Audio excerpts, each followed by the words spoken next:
안녕하세요. 저는 부동산 부자 부모의 딸입니다. 어렸을 적부터 제 친정은 이미 부유한 집이었습니다. 강남 전체가 시골이었던 시절부터 대대로 과수원을 가지고 농사를 짓던 농사꾼 집에서 태어났죠. 산업화 시절에 강남이 개발되고 도시화되면서 땅값이 급등하면서 큰 부자가 되었다고 합니다. 하지만 부모님은 항상 겸손하고 선량한 삶을 살아왔습니다. 부유한 사람에겐 당연히 호의를 베풀지만 어려운 이웃에겐 시세보다 훨씬 저렴한 가격에 상가를 임대해 주신답니다. 그런 부모님을 통해 저도 선량한 성품을 물려받았습니다. 독립심이 아주 강한 여자로 자랐어요. 어릴 적부터 중학생이 되어 과외를 하며 돈을 번 돈으로 스스로 대학 등록금도 마련했고요. 명문대를 졸업한 후로 낸 제 꿈이었던 바리스타가 되어 작은 카페를 하나 찾았어요. 물론 부모님이 지원금은 하나도 없이 스스로 번 돈으로 은행 대출금까지 더해 차린 카페였죠. 그런데 제가 대학생 시절부터 오랫동안 연애를 해온 남자친구와 결혼을 준비하게 되면서 본격적인 사건이 시작되었어요. 예랑이라는 이름의 우리 친정에 갈 데이트가 민망할 만큼 가난하고 불우한 집안에서 자란 청년이었어요. 춤바람이 난 엄마와 낸 예랑이 아주 어릴 적에 있는 자식과 남편을 걱정하는 모습들이 이어졌어요. 내가 팽개쳐버린 채 도망쳐버렸고 결국 팔자에도 없는 호라비가 된 아버지는 예랑이가 대학을 졸업한 후 세상을 떠나고 말았어요. 자식만큼은 어떻게든 번듯하게 키우고자 노력하며 병을 얻고 다시 얻지만 온갖 고생을 하며 명문대까지 보낸 자식이 성공하는 모습이나 결혼 가정을 꾸리는 모습을 보지 못한 채로 온 상황을 우리 주변 사람들은 제 결혼을 걱정하고 참 많이 했을 법도 했어요. 그러나 뜻밖에도 누구도 우리 커플의 결혼을 걱정하는 사람은 없었어요. 조건을 맞춰 치러지는 정력적인 결혼보다는 진정한 사랑을 추구하는 스타일이 얻었지만 예랑은 어려운 환경에서 자랐습니다. 그럼에도 불구하고 구김살 하나 없이 멋진 남자였습니다. 하지만 결국 상견례가 잇딘 직후부터 예랑이 소가리를 시작했어요. 그 이유는 바로 수십 년 만에 불쑥 나타나 3년째 셋째 앉아버린 판가의 아가씨였습니다. 네가 내 며느리구나. 누구세요? 나 내 시어머니. 그래서 상견례가 놀라고 그러는데 그럴 만한 이유는 네 남편이 코가 오똑하게 물려받은 것이기 때문입니다. 아, 네. 그런데 여기서 어떻게 알고 오셨어요? 왜 내가 2번이나 왔다는 거죠? 남자친구를 별로 보고 싶지 않기 때문입니다. 춤추는 바람에 남편과 아이를 버리고 도망친 여자가 부모라 할 수 있는지 궁금하신가요? 아, 지금 다투기 싫다는 뜻이지요. 사실대로 말씀드렸을 뿐이에요. 솔직히 저도 상당히 불편합니다. 신랑에게서 엄마로 인정받지 못한 사람이 초대받지 않은 상견례 자리에 앉아있는 이러한 상황 자체가요.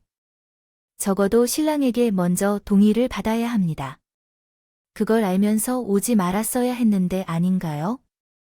그리고 예쁜이가 갑자기 속상해진 이유는 4년 동안 자리에 앉아있어서 시부모 때문이었어요. 엄마는 납시고 부잣집과 혼담이 오고 간다는 것은 대체 어디서 들었는지요. 저희 커플이 초대하지도 않았는데 말이에요. 3년이 지난 후 예비신랑이 자신을 거들떠보지 않았던 엄마가 결혼을 앞두고 등장한다는 생각을 떠올릴 때 불쑥불쑥 화를 터뜨렸고 저도 마찬가지로 신랑이 엄마라고 생각하지 않는다고 거부했어요. 그러나 시모는 우리의 생각 같은 것에는 전혀 신경 쓰지 않았어요. 뒤늦게 나타난 새 엄마는 자기 방식대로 최선을 다하더군요. 우리의 결혼을 알뜰살뜰히 챙겨주며 마치 자식을 정말로 사랑하는 진정한 엄마 같은 모습으로 여겨졌어요. 그런 시모의 행동을 우리의 친정 부모님도 주의 깊게 지켜보고 있었던 것 같았어요. 우리를 부르셔서 이야기하셨죠. 춤바람에 휩쓸리고 자식을 내팽개치고 술에 취한 것이라 말한 시모에게 실은 말하지 못할 사정이 있을지도 모르니 한번 알아보라고 했어요. 물론 친정 부모님이 늦은 엄마로 행동하는 시모의 모습에 감동을 느끼는 것은 결코 아니었어요. 부모님의 시각에서 시모는 부모 자격이 없는 여자일 뿐이었고, 그래서 자녀를 내던져 버리는 생각을 하고 있다면 정말로 어렵게 얻기 힘든 일에 범하게 되겠죠. 따라서 시모에 숨겨진 사연을 알아보는 것이 우리의 순서였기 때문이었어요. 그래서 며칠 동안 밤낮 고민한 끝에 우리 커플은 아주 큰 용기를 내어 혼전 결혼으로 나아갈 결심을 했어요. 마주 앉았고 그리고 물었습니다. 오늘의 가치에서는 정말 사실만을 말씀해 주셔야 합니다. 저와 신랑이 당신을 용서할 수 있도록 만약 혹은 거짓이 드러나면 무엇이 될지 모르겠습니다.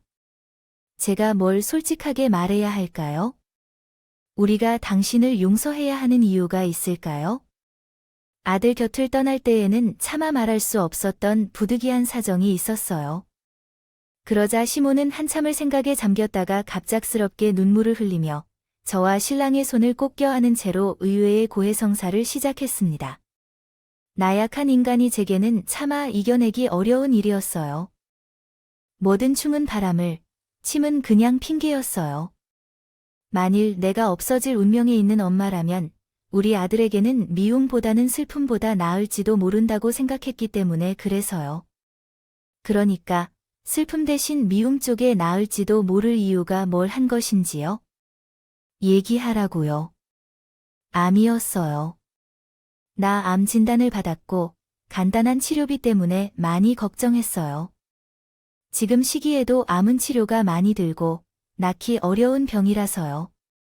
그 시기에 아울캣을 여고였는데 그때의 집안 사정은 꽤 힘들었던 터 그렇게 내어주던가.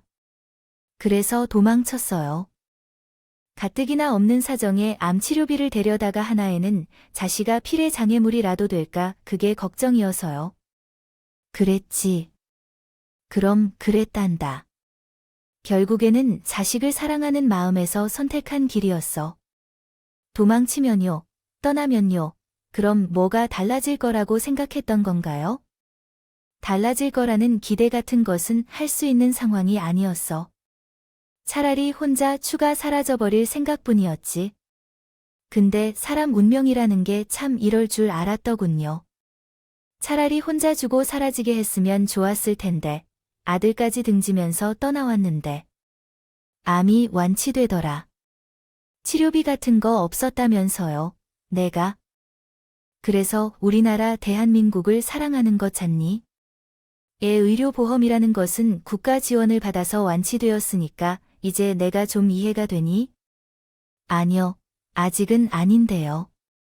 왜냐면 어떤 시점에서 완치되었으면 잘 끝난 일이잖아요. 그럼 다시 엄마 자리를 돌아왔으면 될 일을 당신을 완치유를 두 평생 신랑을 엄마 없는 자식으로 자랑해 만들었으니까요. 아닌가요? 죄책감 때문에 자식과 남편을 떠났다는 죄책감이 날 평생 남편과 자식 앞에 나설 수 없게 만들었으니까요. 그래요. 지금 하신 말 다 사실이고 들은 대로 믿는다고 쳐도 아직 의문이 하나 남네요. 죄책감 때문에 가족 앞에 나서기 어려워요. 따라다녔던 사람이 왜 결혼을 앞두고 있는 걸까요? 이유를 이해하는 게 이제야 느껴지네요. 제가 물어봤더니 시모는 생각에 잠긴 채 한참 동안 울면서 이혜원이라 했어요. 암이 발병해 바삐 치료를 받았다 생각했는데 지금은 도저히 움직일 수 없을 만큼 힘이 빠져버린 것 같았어요. 그래서 결국 나타났던 게 아닐까요? 죽기 전에 아들의 결혼식을 보고 싶어서 3 동안 엄마가 없는 아들로 키우게 된 죄를 받아들이기 위해서라도 결혼식에 참석하고 싶었어요. 그래서 이렇게 부탁하는 게 아니면 아무것도 바라지 않겠으니 자발운주 자리에만 앉게 해주세요. 삶의 끝자락에서 마지막으로 엄마 역할을 할 기회까지는 주시겠나요? 펑펑 눈물을 쏟으며 애원하는 그 신랑한테 한때 자신을 버렸었던 어머니에 대한 앙금은 결국 뭉개져 새 식구 하루에 한 끼 먹는 것만으로도 다행인 불우한 어린 시절이었었다. 고자의 감기 하나만으로도 병원에 가기를 두려워했던 만큼 가난했던 집안이었기에 비만이 심해져서 손꼽히는 건 암이었으니까요. 그 신랑은 신모를 향한 원망을 그렇게 심어놓음에도 누구나 때 아닌 걸로 알았지만 여전히 시모를 완벽하게 믿기는 어려울 것 같았어요. 그래서 시모에게 결혼에 헌재 노르든 하락하면서 추가적인 조건을 붙였죠. 친모로사의 기본적인 미덕은 충분한데 그 밖에 특별한 무언가를 바라지 말아야 한다는 조건을 얻었어요. 명품 예단 같은 값비싼 패션품부터 출발하여 친정 부모님께서는 상가에 장사하는 물건 하나만 내놓으라는 욕심까지 어떠한 것도 탐내서는 안 된다는 약속이었어요. 시어머니가 이에 동의하면서 제 자위 커플의 결혼은 술술 잘 이어질 것 같았어요. 그러나 그날의 대화와 약속은 유효하게 남아 잠잠하던 시어머니가 어느 날 갑자기 우리에게 다시 찾아와 흐느끼며 울기 시작했어요. 몇 분 동안 사이에 어떠한 일이 있었던 걸까요? 어머니? 어머니의 그런 마음을 받아들이기로 했잖아요. 맞아요. 제가 네 시어머니 맞지? 그래서요. 그러나 무슨 일인지 또 눈물이 바다가 돼 버렸어요. 크게 이야기하자면, 아니야. 내가 어떤 식으로 이런 말을 할 수 있을까 생각해봐. 부탁할 일이 있으면 말해봐. 결혼과 관련하여 금전적인 욕심을 품지 않는다는 약속을 어겼는지 아닌지에 따라 드릴 수 있는 부탁이라면 생각해볼게. 돌아보면 내 운명이 참 신기해. 남들 다 해외로 간 적이 없고 나 혼자 초선에 앉아 울며 겨자 먹기 하고 있지 않니? 남들은 한 번도 경험하지 못할 것 같은 어려움을 2번씩이나 겪으며 아주 그저 살아가는 것 같다. 하지만 어떻게 보면 앞으로 가야 할 길을 아주 조심스럽게 생각해야 할 것 같아 시겁하지 말고 또한 벽에 마주서 앉아서 눈물을 흘려 또 햇살을 먹일 수 있는 무례한 행동할 것 같아. 부탁처럼 들리나요? 어려운 부탁이긴 하지만 꼭 해주셨으면 합니다. 이런 건 아닌데 판단은 제가 할 테니까 먼저 말씀해 보세요.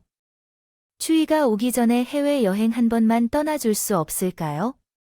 미국이나 유럽적인 색감의 투어 코스 정도면 좋겠네요.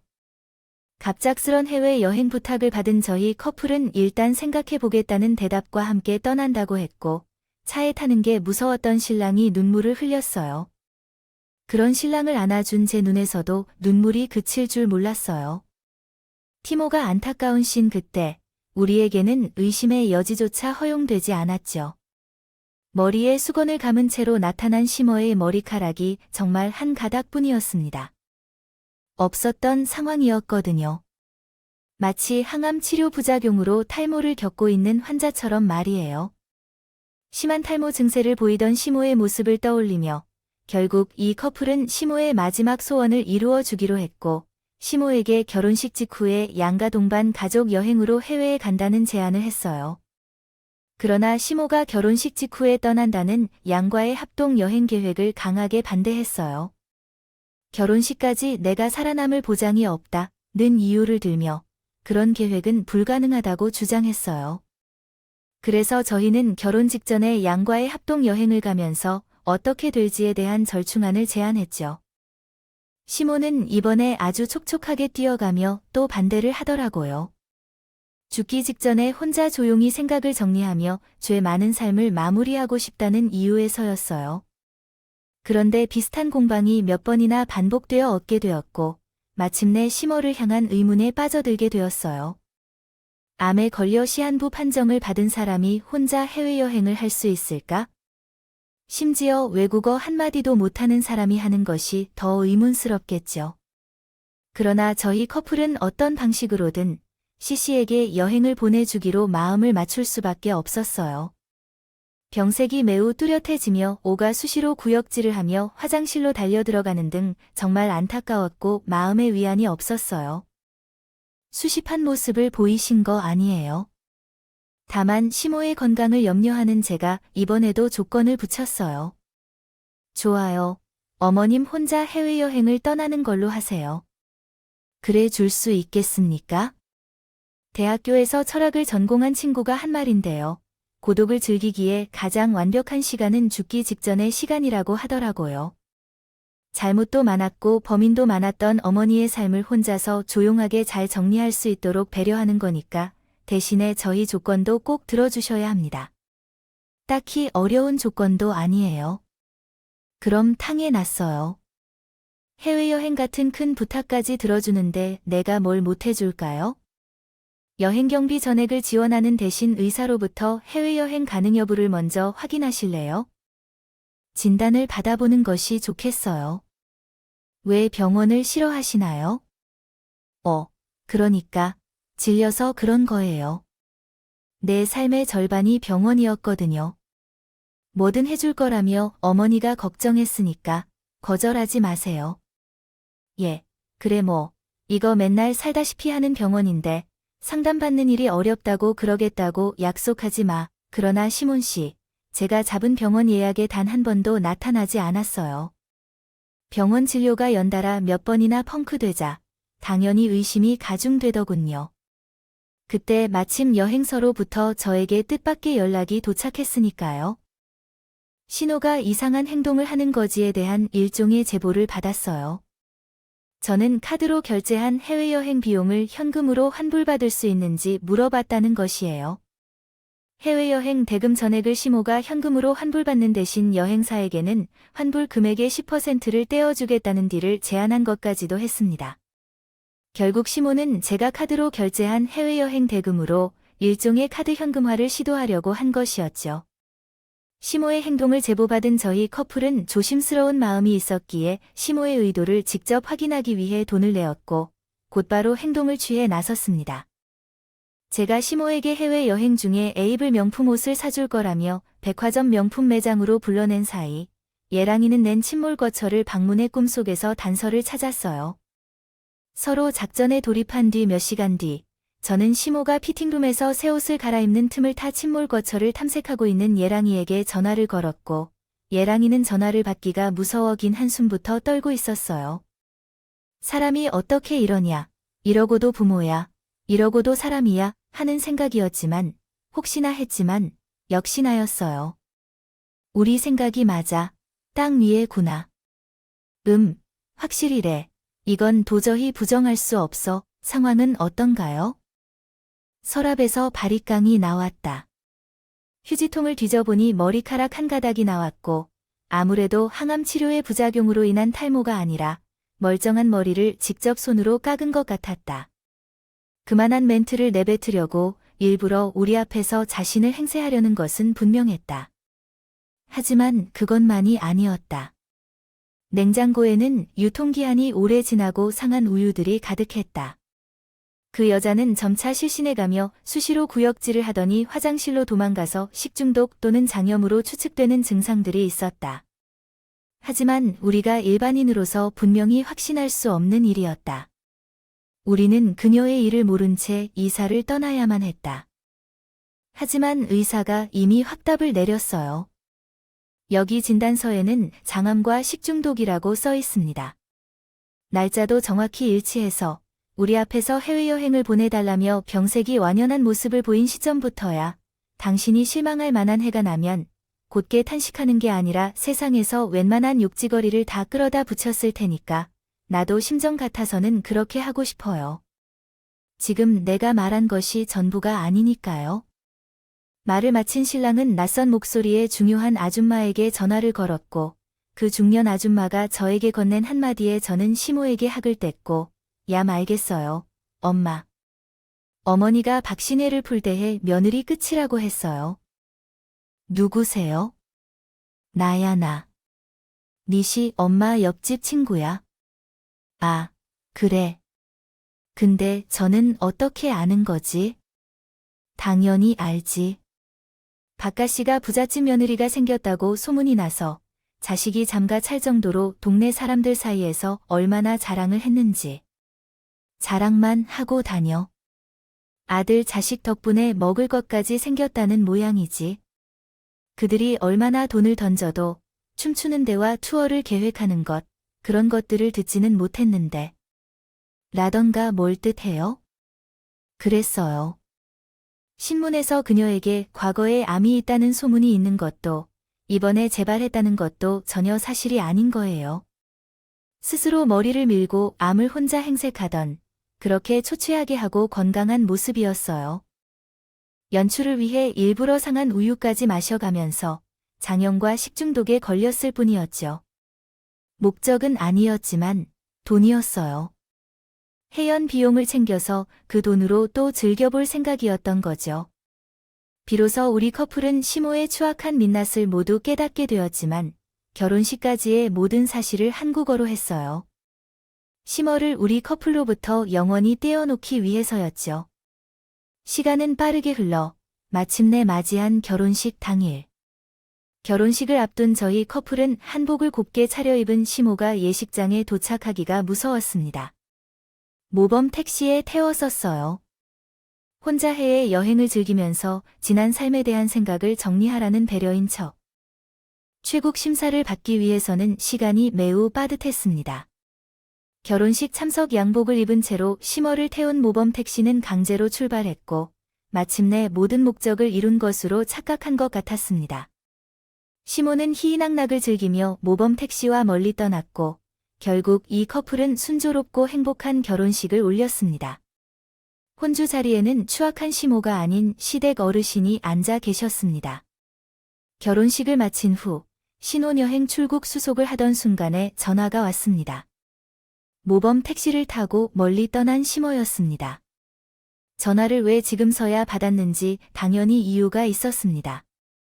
결혼식을 마친 직후에 신혼여행을 떠날 예정이었는데 출국 준비를 하고 있는 중에 뭔가 이상한 점이 있어 확인이 필요하다는 얘기예요. 무슨 문제가 있는 건가요? 아니에요. 저놈의 택시 기사라는 사람이 너무 아무것도 확인해주지 않고 고속도로를 날려서 강원도 산골 어딘가로 데려다 놨다고 해요. 그러니까 현재 강원도 산골에 있다는 건데 택시 기사를 바꿔주거나 확인해 보라는 얘기예요. 그렇죠. 하지만 제가 확인해 보니 이상한 점은 전혀 없어요. 네, 제게 이미 3번째로 이야기하시는데 저는 당장 강원도 산골이라는 말에 근접하면 아주 북한에 이르기까지 나은 지경이에요. 일부러 거기로 보내셨어요. 정확하게 도착한 건 맞고 끝났죠. 뭐, 우리가 당신을 내쫓은 거라고, 당신이 내 신랑 벌었던 것처럼. 왜 그러세요? 얼굴이라도 지금 건강이 많이 안 좋아요. 코가 숭긋거리는 것 같아요. 아마 아닌 것 알아요. 바리깡으로 머리를 깎고 일부러 장염에 10중도까지 걸려가며 암 환자 사용하라고 됐던 걸 다 알고 계세요. 그러니까 꿀같은 수작을 그만 부리고 이쯤에서 물러나는 게 어때요? 크크, 무슨 소리예요? 세상 어느 누가 함부로 자신의 목숨을 핑계로 연기를 하겠어요. 이건 뭐예요? 함이야? 누군가가 나를 의미하려는 것이 분명하니 당신이 진짜 대단한 사람인 줄 함께요. 알고 계신가요? 되게 대단한 사람이어서 그런 식으로까지 준비하는 의미가 뭔가요? 그리고 여행사를 찾아간 이유가 뭔가요? 여행사에 들려서 봐야 할 것이 무엇인가요? 제가 대신 대답해 드릴까요? 해외여행 비용을 현금으로 받아서 그것으로 먹고 사는 것은 아니라는 거죠. 결혼을 핑계로 남편을 만들어준 엄마라고 서 있으며 한복을 친정에서 빼앗아 오려는 생각으로 암 환자인 척하며 수십 년 만에 접근했는데 그를 초장부터 막아서 어쩔 수 없이 해외여행 핑계로라도 그 돈을 챙겨야 한다고 생각하는 것 같네요. 요렇게 말씀하시는 거 맞나요? 가끔 침묵이 가장 훌륭한 긍정인 것 같습니다. 저는 말을 맞춰줄게요. 남편이 전화를 받아서 전화하는 것이 무서워졌다. 신모, 모범 택시 비만이라도 대신해 줄 수 있겠냐고 말했다. 애걸복걸이 됐어요. 하지만 실제로 시모의 추악한 행동을 직접 목격한 남편은 시모와의 악연을 끊기로 했다. 택시 요금은 출발하기 전에 이미 지불했습니다. 떡까지 매정하게 끌지 않으려는 엄마의 부탁에 따라 널 낳아준 엄마가 후에 값을 내주었습니다. 마지막 값은 택시비를 끊는다고 하고 다시 연락하지 않으려고 했어요. 아들 승준, 내가 왜 당신 아들이고 내 손으로 따뜻한 밥을 함께 먹인 적이 있어요. 졸업식 때 꽃 한 송이를 안겨주기로 했어요. 아니라고요. 당신은 내 평생에 없을 사람이면서 엄마랍시고 불쑥 나타나서는 암 환자인 새까지 해가며 외동아들의 마지막 교신을 맞아 짓밟으며 했던 추악한 선물이자 나나 당신 아들 아니고 당신을 내 엄마 아닌가요? 제발 좀 내 세상에서 사라져 주세요. 비행기는커녕 몸 택시라도 한번 타본 것만으로도 감지덕지하면서 곱게 사라지더라고요. 알겠어요. 그날 남편의 모습은 야 앞에서 지켜보는 제 가슴이 담이어질 만큼 아프고 슬퍼 보였어요. 하지만 어쩔 수 없는 선택이었지만 시모와의 사건을 겪으며 자의 부부는 분명하게 깨달았으니요. 시모는 상종해서는 안 되는 추악한 속물이라는 사실을 알게 되었어요. 이후에 우리 부부는 작은 카페를 함께 운영하며 성실하게 살아가고 있어요. 카페를 차려 제공받은 대출금을 부부가 함께 착실하게 갚아 나가고 있고, 우리 카페는 동네 사랑방이 되었어요. 어려움과 외로움을 겪는 어르신들에게 커피와 한 끼 든든한 식사를 제공하며, 카페 영업 종료 후에는 학원으로 변실하고 있어요. 우리 부부 둘 다 명문대를 졸업한 경험을 살려 동네의 가난한 학생들에게 보탬을 주고 있어요. 치매 소식은 전혀 없어서 오히려 살짝 불안하기도 하지만, 부부 둘이 함께한다면 어떤 일이든 충분히 극복할 수 있다고 믿으니까요. 같은 부모라는 이름을 공유하고 있지만 모든 부모가 동일한 것은 아니죠. 앞으로 태어날 우리 아이에게는 부모라는 이름에 걸맞는 사랑과 정성이 넘치는 부모가 되기 위해 열심히 노력하며 살아는 삶을 보내기를 바랍니다. 오랫동안 이야기를 들어주셔서 감사합니다. 항상 건강에 유념하시고 오늘 하루도 행복하시길 바랍니다. 여러분의 이야기와 응원, 현명한 조언을 기대합니다. 좋아요와 구독은 저에게 큰 힘이 됩니다. 오늘도 좋은 일들이 가득하기를 바랍니다.